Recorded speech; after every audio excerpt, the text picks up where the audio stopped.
Hi everyone, this is Ralph with NTC. Today we are going to be showing how to properly terminate a Cat6 keystone. In order to do this, you will need the cable you want to terminate. You'll need a Cat6 keystone. You'll need a punch down tool, a cable jacket stripping tool, and flush cuts or scissors. So we're going to first begin by stripping the cable about 3 inches back from the edge. Once you have the cable scored, strip it back and forth, pull the jacket apart.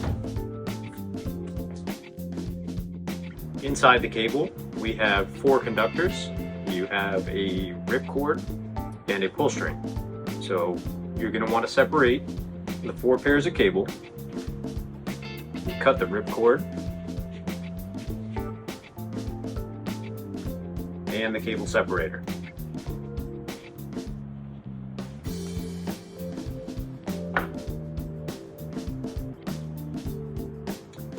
One of the important things when terminating to a keystone is you want to keep your twisted pairs as close as possible without straightening out the cable.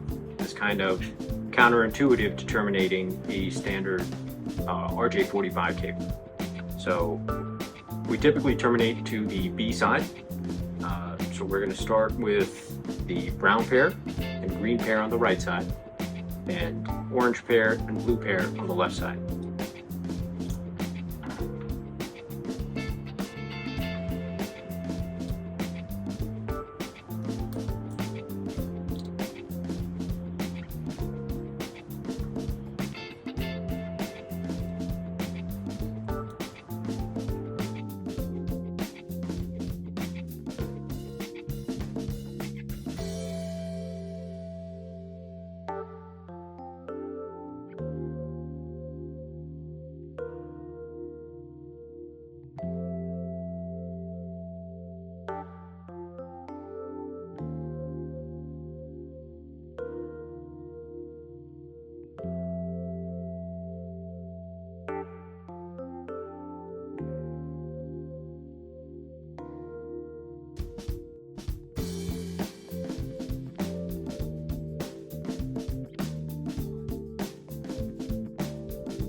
Look closely, you can see that the twisted pairs are coming off the jacket and into their respective positions.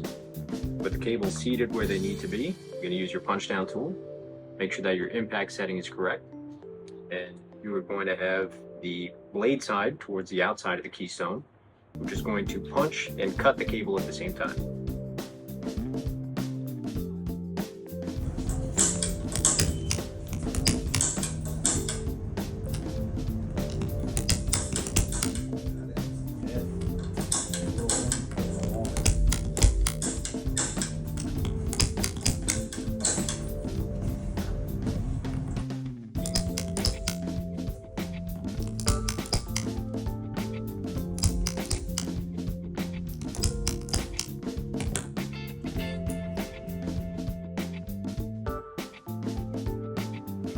Now that the cables have been punched, you can twist off the excess that's left.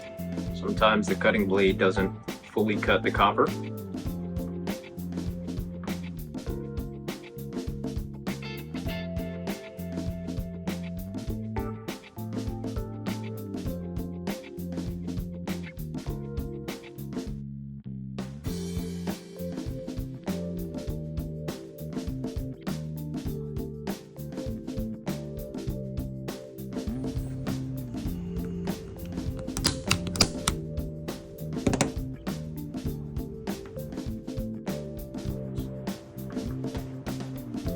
You want to verify your connections, making sure that all the cables are seated in their positions. Then you're going to place your dust cover on top to make sure that the cable is sealed. And that'll protect it from all the elements during post-construction and trimming. Now you have a completed cable.